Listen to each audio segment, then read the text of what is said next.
Everyone thinks they deserve global, but they rarely do. So in this video, I want to show you what a global actually looks like and what it might take to rank up to that level by looking at this demo from zetruNightmare and two other players that may or may not be global elite.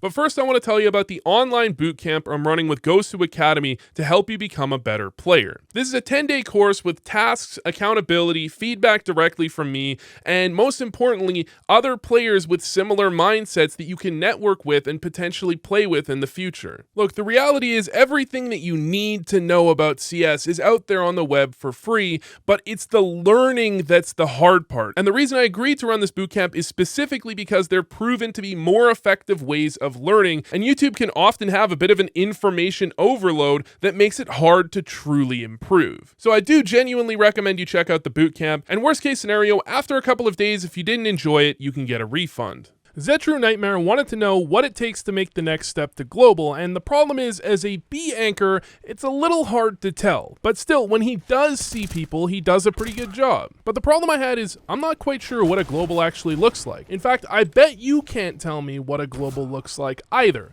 because this doesn't look like global elite gameplay, but it's actually a faceit 10. Me. Cringe. But luckily there are two players in this game, Zeo and Moonleaf Shadow, one of which is global and one of which is MGE, and I challenged my stream chat as well as my friend Austin to figure out which is which. Comparing the two of them, Zeo hits some really sick deagle shots quite a few times, and Moonleaf Shadow is more hitting consistent shots and just not missing the easy ones. So I'll try and watch a round from each player, and I'll challenge you to try and figure out yourself before I tell you, because Zeo in window initially, there's not much you can really tell from someone peeking in window. It's the rotate over where he actually makes some reasonable contact. He's got a quick counter strafe, doesn't hit the flick, but can't blame anyone for that. And then when the second player peeks him, he doesn't panic, just lines up the free shot, and then eventually he will actually get into a duel with Moonleaf Shadow here, the other player up for debate, and he gets the kill as well. And following that, clears out the bomb site, nothing too crazy, and then he just gets destroyed. Can't blame him for that either. Both of these players are quite good, and it's actually hard to believe either of them is MGE. I mean, it's even hard to get faceit 10s to flash mid for me as a window player. But Moonleaf Shadow is the A anchor. For some reason, his team is going to be tripling up the A bomb site this round, which seems a little bit ridiculous, but Moonleaf is doing a pretty solid job using triple to try and protect himself from middle in case someone was to come through underpass and catch Levin off guard. Eventually the T's will make contact and they're just going to duel out A, and Moonleaf Shadow is just going to do his best to deal with that by dueling back. Sometimes you just have to take straight up gunfights against players with deagles and win them. And he's missed a couple of shots, but I do really like his movement here, even though he eventually dies. To Zeo.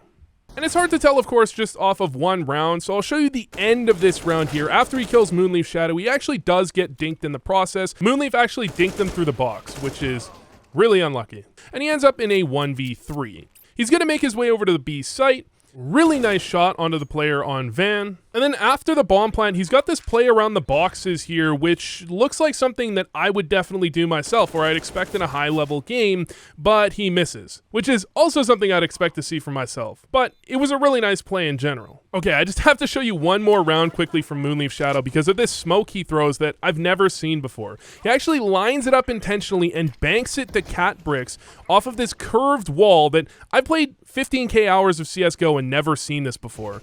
I might just be bad. And then after that, he's going to hit a pretty clean shot onto zetruNightmare as well. And that's not weird. He does that all game long. He just seems like he's really in control of his crosshair. And I'm not sure I gave him a break in the previous round where he dies to Zeo with the deagle. And here, moving up cat, oh god, he dies again. This wasn't intentional, I promise. It was a really cool smoke, that's all. I said I gave this to Austin and chat, and I actually made it a little harder than just two players for them. Austin, here's a game. Do you think you can tell me which player is global and which one's MGE? 100%. 2 hours later. Alright, so it's definitely between Zeo and Moonleaf Shadow, but this round for Moonleaf Shadow, I'm not joking when I say genuinely could be out of like an actual like pro demo that I've seen before. But this is the round. Round 6 is the round I think he confidently takes the fight and then he smokes and he jumps up. Like, you know, like this just feels good. And then like just knowing that since the Alpra's here, like he could push through. I don't know.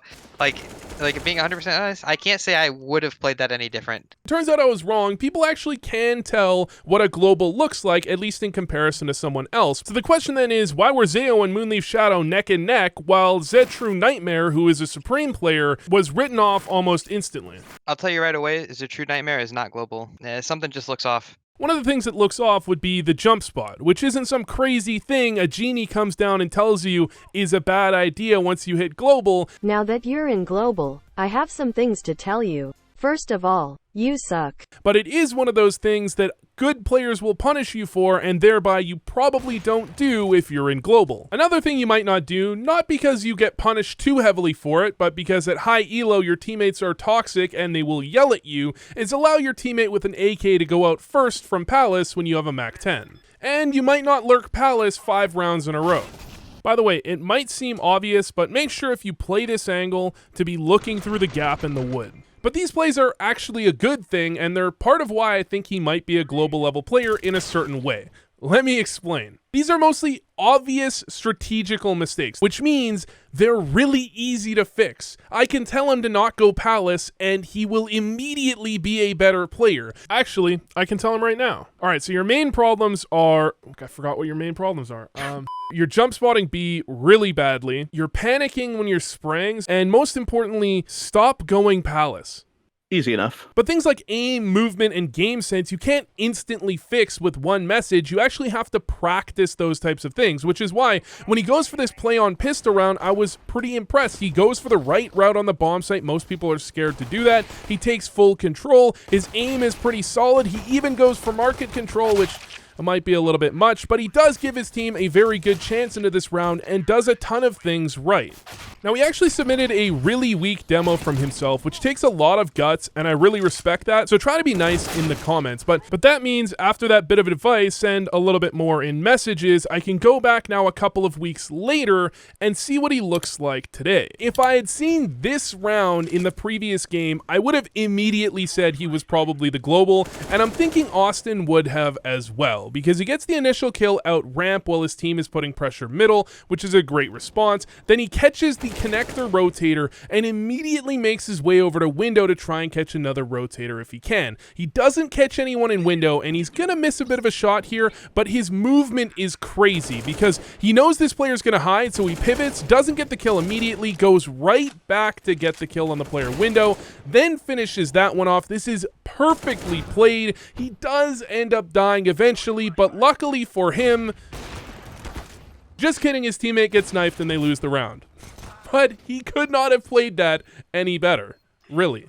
Not to say a couple of CSGO tips from me magically made him a different player, but it did take away a couple of the glaring flaws that people used against him, like the way he was jump spotting B. Jump spotting like this is a lot more normal, or the way he was panic spraying when he actually saw a player. Instead, if he just takes a couple seconds and lines it up, or a couple milliseconds and lines it up, it's gonna go a little bit better. And in fact, this is another really well-played situation here. 2v3, gets aggressive, gets a kill, doesn't try and reload, pulls out his USP, doesn't get the second kill, but again, gives his team a chance. This is another really well-played situation, and it's hard to say he doesn't deserve global based on that.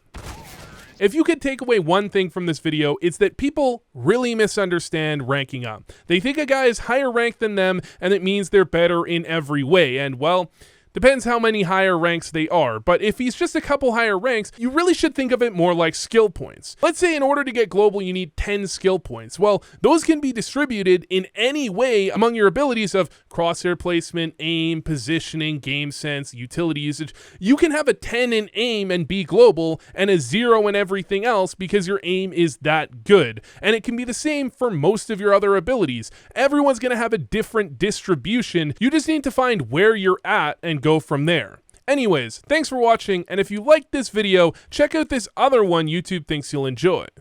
I'll wait.